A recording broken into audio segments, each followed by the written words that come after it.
एकीकडे शेतकऱ्यांची कर्जमाफी होत नाही, दुसरीकडे मात्र उधळपट्टी होत असल्याचा जो आहे एक पुढे आलेला आहे। खरं तर जी बैठक होती ती अर्थसंकल्पावर काटकसर कशी करावी या संदर्भातली होती, मात्र जेवणावर झालेली उधळपट्टी या सगळ्या संदर्भात बोलण्यासाठी आपल्यासोबत काँग्रेसचे ज्येष्ठ नेते जे आहे विजय वडेट्टीवार जे आहे आपण त्यांच्याकडून जाणून घेऊ। भाऊ, काय सांगाल त्याबद्दल? जी उधळपट्टी होती आहे, कर्जमाफी होत नाही। हे उधळपट्टी म्हणजे हा बळेजावपणा आहे, दिखाऊपणा आहे। राज्याला 10 लाख कोटीच्या कर्जात खाईल लुटलं, अजून कोणाचेच पैसे मिळत नाही, योजनांना कात्री लावली। आमच्या लाडक्या बहिणींच्या योजनेसाठी पैसे नाहीत, त्यांनाही वेळेवर पैसे मिळत नाहीत। त्यांच्यामध्ये अटी नव्यानं घालून जवळपास 25-30 लाख महिलांना तुम्ही त्यातून वगळलं। काही ठिकाणी वसुली सुरू करण्याची मंत्री बोलतात आणि अशा स्थितीमध्ये तुम्ही हे बळेजावपणा कशाला पाहिजे? 5,000 रुपयाची थाळी काय दाखवत आहे? म्हणजे भिकारी असून श्रीमंतीचं आव्हान असा तो प्रकार आहे। भिकारजोर माणसाने कर्जाच्या खाईत लोटलात, त्याच्यावर तुमचं उपाययोजना करताना तुम्हाला दिसत नाही। आज राज्य डबघाईस आलेलं आहे। कर्जमाफी देतो म्हणून सांगितलं, कर्जमाफी दिली नाही, बोनस दिले नाही दादाचे, अनेक योजनांना कात्री लावली। 6 महिन्यापासून अपंग आणि निराधारचे पैसे मिळत नाहीत। मग कसलं राज्य आहे हे? कोणासाठी राज्य चालवत आहेत? खासदारांना थाळीमध्ये 5,000चं जेवण चालवायसाठी काय चांदीच्या थाळीत, चांदीच्या ताटात, सोन्याचा पाट आणि चांदीचा ताट, हां, आणि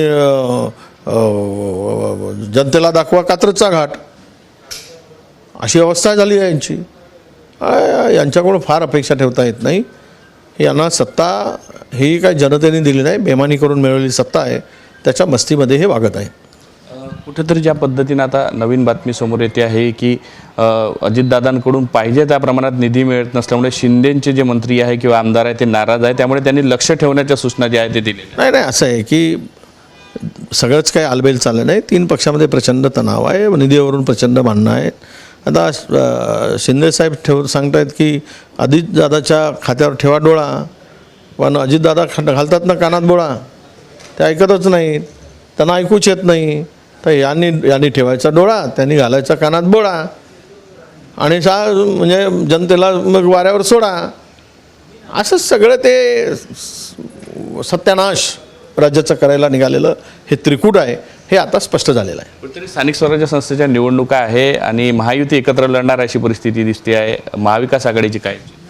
नाही, आम्ही सगळ्या स्थानिक लोकांच्यावर सोडतो, तिथील निर्णय त्यांच्याबरोबर चर्चा करून घ्यायचं ठरवतो की तिकडे आघाडी किंवा करायची की नाही करायची, कोणाला सोबत घ्यायचं, म्हणजे घटक पक्षातील लोकांना। यावर आमची 30 तारखेला बैठकीमध्ये चर्चा होईल आणि त्यानंतर आम्ही पुढे जाण्याचा निर्णय ठरवू। आता अधिवेशन आहे, कशा पद्धतीनं अधिवेशनासाठी काँग्रेसची तयारी असणार आहे? काय प्रमुख मागणी? नाही, काँग्रेसची आणि आम्ही अधिवेशनात आमचा पहिला हे असणार की तुम्ही आश्वासनाची पूर्तता करा आणि प्रचंड वाढलेला भ्रष्टाचार आहे, महागाई आहे, त्याला कसं नियंत्रण आणता येईल त्यावर आम्ही चर्चा करू।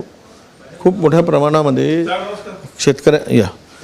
शेतकऱ्यांची जी आता अवस्था आहे, हमीभाव मिळत नाही, शेतकऱ्यांच्या मालाला भाव मिळत नाही, अवकाळीमुळे शेतकऱ्यांचं कंबरनं मोडालं, पाऊस पाणी नाही, कापसावर वाणी नावाची कीड आला आहे, त्याच्यामुळं ते पीक फस्त केलेलं आहे। आता नवीन बियाण्याची आवश्यकता आहे।